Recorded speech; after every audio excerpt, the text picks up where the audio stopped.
Hello friends, welcome back to നമ്മുടെ ചാനൽ. നമ്മൾ ഈ വീഡിയോസ് ഒക്കെ ചെയ്തിട്ട് കുറേ ദിവസമായിട്ടോ.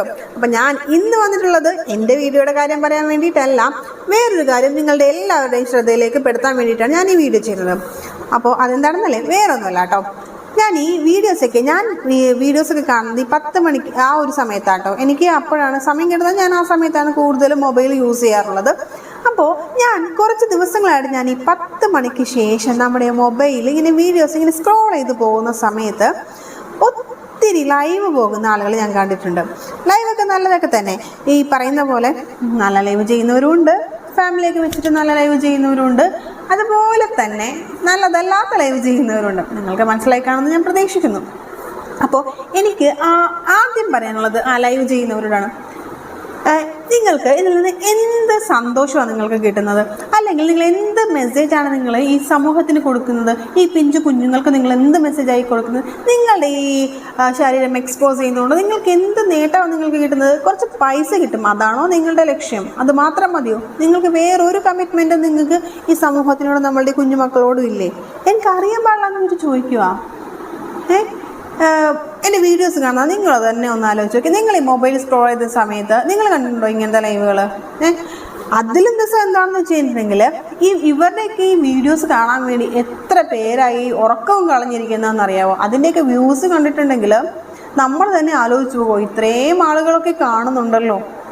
അതാണ് നമ്മുടെ അവസ്ഥ എന്ന് പറയുന്നത്. അപ്പോൾ ഞാൻ പറയുന്നത് വേറൊന്നുമല്ല, നിങ്ങളും ഈ വീഡിയോസൊക്കെ കാണുമ്പോൾ നമുക്ക് എന്ത് ചെയ്യാൻ പറ്റുമെന്ന് ആലോചിച്ചിട്ടുണ്ടാവും അല്ലേ? അപ്പോൾ അവരോട് ഞാൻ പറയുന്നത്, നമ്മൾ ഈ വീഡിയോസ് കാണുന്ന സമയത്തെ ഈ വീഡിയോ കാണുമ്പോൾ നിങ്ങൾക്കറിയാം അതിൽ റിപ്പോർട്ട് എന്ന് പറഞ്ഞൊരു സംഭവമുണ്ട്. നമുക്ക് ചെയ്യാൻ പറ്റുന്ന ഒരു കാര്യം എന്ന് പറയുന്നത് ആ ചാനലിലേക്ക് കയറി അങ്ങ് റിപ്പോർട്ട് അടിച്ചേക്കാം. ഇത്ര പേര് റിപ്പോർട്ട് അടിക്കുമ്പോൾ എന്താണെങ്കിലും ആ ചാനലിൻ്റെ പിറകെ ഒരു അന്വേഷണം വരുമല്ലോ, അപ്പോൾ അത് പൊട്ടിച്ചോളും. അല്ലാതെ ഈ നല്ലതല്ലാത്ത മെസ്സേജ് കൊടുക്കുന്ന ഇങ്ങനെയുള്ള ഓരോ ചാനലുകളുണ്ട്, എന്താ അവർ കൊടുക്കുന്ന മെസ്സേജ് നിങ്ങളൊന്ന് ആലോചിച്ച് നോക്കിയേ. ഇവരുടെ ഈ ശരീരം എക്സ്പോസ് ചെയ്ത് കാണിക്കാം, എന്നിട്ട് വീഡിയോ ചെയ്യാം, ലൈവ് വരാം. അതാരാണ് എന്താണെന്നൊന്നും ഞാൻ പറയുന്നില്ല കേട്ടോ. ഒത്തിരി പേരുണ്ട്.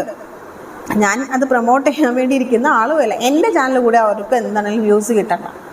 ഓക്കെ, അപ്പോൾ ഞാൻ പറയുന്നത്, എൻ്റെ വീഡിയോ കണ്ടുകൊണ്ടിരിക്കുന്നത് നിങ്ങൾ ഓരോരുത്തരോടുമാണ്. ഞാൻ താഴ്മയായിട്ട് അപേക്ഷിക്കുകയാണ്, നമ്മുടെ കുഞ്ഞുമക്കളെ അവരുടെ കയ്യിൽ നിന്ന് രക്ഷപ്പെടുത്തുക. അതുപോലെ തന്നെ നമ്മളുടെ വളർന്നു വരുന്ന സമൂഹത്തെ അവർ നശിപ്പിക്കാതിരിക്കാൻ ആരെയും നമ്മൾ അനുവദിക്കരുത്. അപ്പോൾ ഞാൻ നിങ്ങളോടാണ് പറയുന്നത്, നിങ്ങൾ അങ്ങനെ എന്തെങ്കിലും കാണുവാണെങ്കിൽ അപ്പം തന്നെ ആ ചാനൽ റിപ്പോർട്ട് അടിക്കുക. അതുപോലെ തന്നെ ഇതുപോലുള്ള വീഡിയോസ് നിങ്ങളും ചെയ്യുക. പക്ഷെ ആരാണ് വ്യക്തിയെന്ന് പറയരുത്, കാരണം നമ്മളിലൂടെ ആരും അറിയേണ്ട ആരാണ് അവരെന്ന്. ഓക്കെ, അപ്പോൾ അത്രേ ഉള്ളൂ. ഇത് പറയാൻ വേണ്ടിയാണ് ഞാൻ വന്നത്. അപ്പോൾ എൻ്റെ വീഡിയോസ് കാണുമ്പോൾ നിങ്ങളെല്ലാവരും ഇനി എന്ത് ചെയ്യും? അവരെ അങ്ങ് റിപ്പോർട്ട് അടിക്കും. അപ്പോൾ ഓക്കെ, എല്ലാവർക്കും ഗുഡ്.